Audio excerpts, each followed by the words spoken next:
que nous souhaiterions vous éclaircir et Inch'Allah faire partager. قل هل يستوي الذين يعلمون والذين لا يعلمون إنما يتذكر أولو الألباب. Le parcours du musulman jusqu'à sa mort, du début jusqu'à sa mort, que ce soit son parcours dans sa vie, que ce soit son parcours scientifique dans les études religieuses, il faut savoir que c'est comme un footing. C'est comme un footing. Le but, ce n'est pas d'aller vite, trop vite, pour ensuite ne pas atteindre l'arrivée. Le but, c'est la constance. Et comme l'a dit le prophète, les meilleures œuvres auprès d'Allah sont les œuvres qui sont constantes, la constance. Hein? Alors, pourquoi cette mention ici de la constance dans l'étude de la science? C'est très important. Parce que c'est comme dans un footing. Le footing. Au début, on est motivé, on met le paquet dès le début, on met tout ce qu'on a. Et arrivé à un moment, comme des fois l'enseignement il est long, alors l'enseignement ça peut être long, l'enseignement ça peut être très long, et l'enseignement ça peut être très long. On parle ici plus particulièrement d'un ouvrage. Il y a des ouvrages qui sont des épîtres, il y a des ouvrages qui sont des livres, et il y a des ouvrages qui sont des tomes et des tomes. Donc cette histoire de footing, c'est comme quelqu'un qui prend la ligne de départ et il met tout ce qu'il a dès le début, il est très motivé. Arrivé au milieu, ça commence à être très long, ça commence à être fatigant, ça commence à être barbant, ça commence à être long.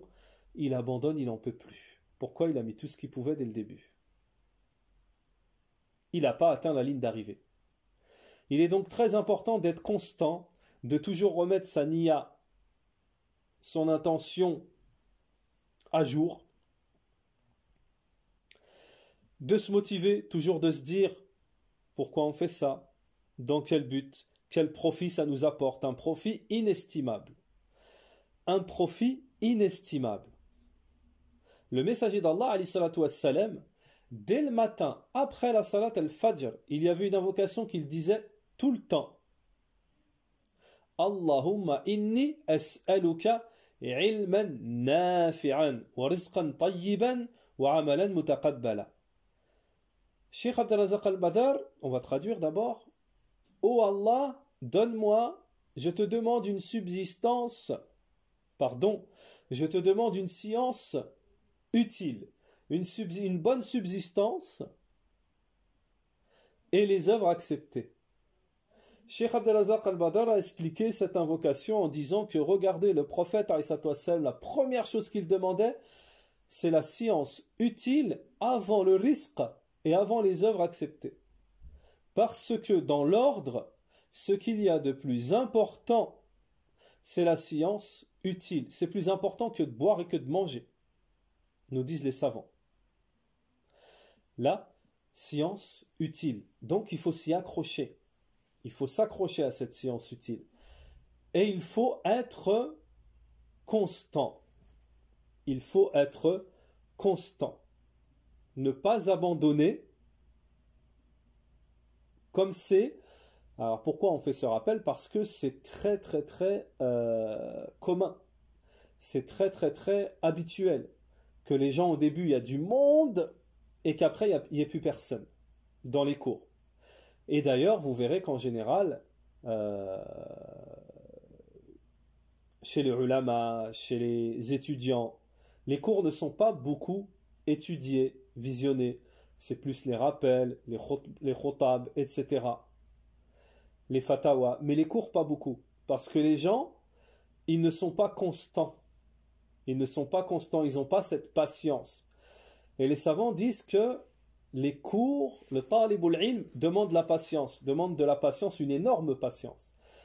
Et pour aller plus loin, même Cheikh Muqbil rahimahullah disait que le talibul ilm ça a plus de valeur que le djihad fi sabilillah, le combat dans le sentier d'Allah. Vous savez pourquoi?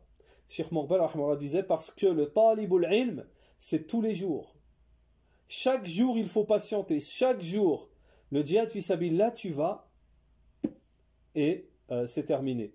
Wallahu a'lam. Mais le talab al-ilm c'est continuel, c'est la constance et ce n'est pas donné à tout le monde. Donc essayez d'obtenir cette qualité de constance. Il y a des gens qui ont fait des études, il y a même des gens ils ont étudié en Arabie, il y a des gens ils ont étudié au Yémen, ils ont disparu de la circulation. Ils ont acquis un potentiel, et ils ont disparu de la circulation, ils ont disparu de la scène du prêche ou de l'enseignement. Également des élèves, des gens qui prenaient des cours, qui étaient assidus, qui ont disparu de la scène de l'apprentissage. Et à ce propos, nous allons vous faire partager un récit, et ce n'est pas des moindres ce récit, hein. C'est un récit entre Cheikh al-Uthaymin et son professeur, son enseignant, notre grand savant, rahimahumullah, Cheikh Sa'di, rahimahullah. Un jour, Cheikh Sa'di, alors qu'il enseignait un ouvrage qui est très très long,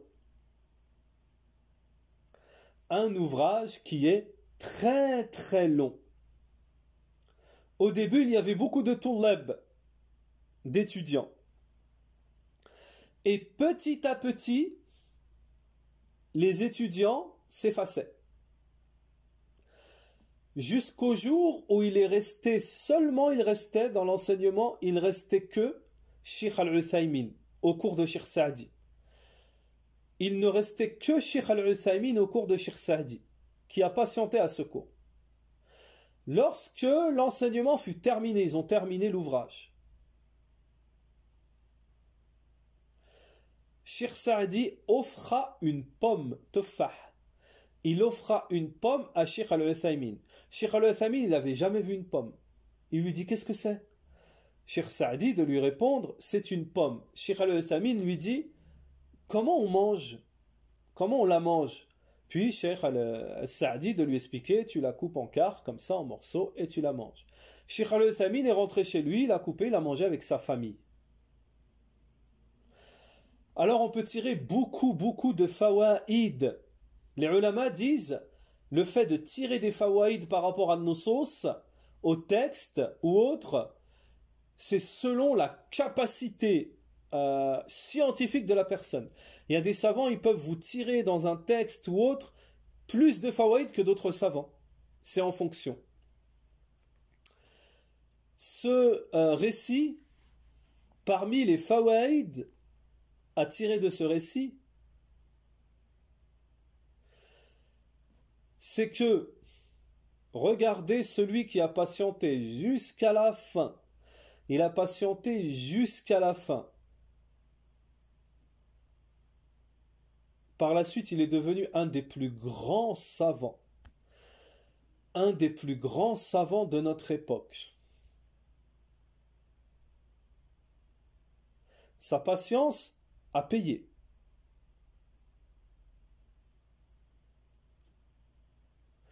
Également, on pourrait tirer également, en parlant de la pomme, nous on a des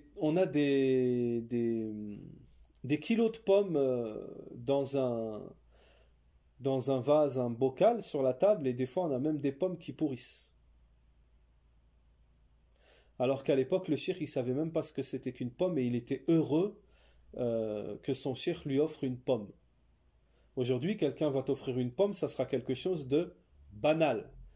Alors que pour sa patience que pour la patience de Cheikh Al-Uthaymin, le fait qu'il est resté jusqu'à la fin, etc., il lui a offert une pomme. C'est qu'à une certaine époque, la pomme avait une valeur. Également parmi les fawaïd, également qu'on pourrait tirer, Wallahu a'lam, c'est que Cheikh Saadi rahimahullah, il n'a pas dit oh il n'y a qu'une personne, moi je fais plus court. Hop, on ferme le livre. Terminé. Cheikh Saadi rahimahullah, il nous a donné une leçon, un exemple à suivre, et c'est comme ça qu'on me l'a enseigné, qu'on nous l'a enseigné dans l'institut de Cheikh Moqbel.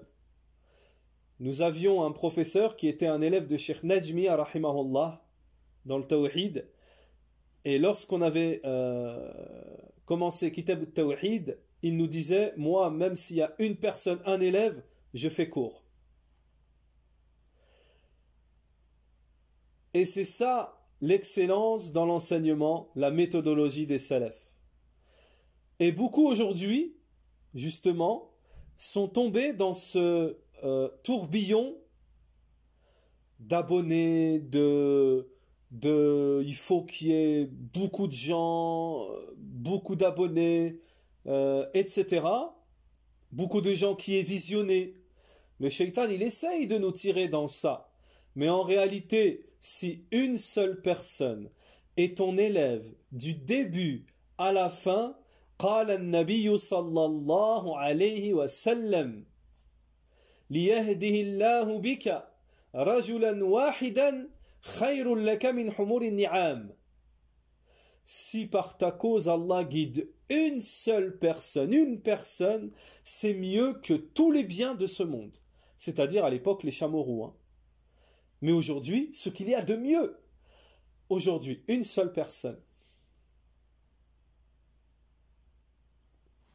Donc, ce petit rappel, juste pour vous éclaircir et essayer de vous amener à une certaine motivation et à une continuité. Allah Ta'ala, il aime ceux qui sont constants.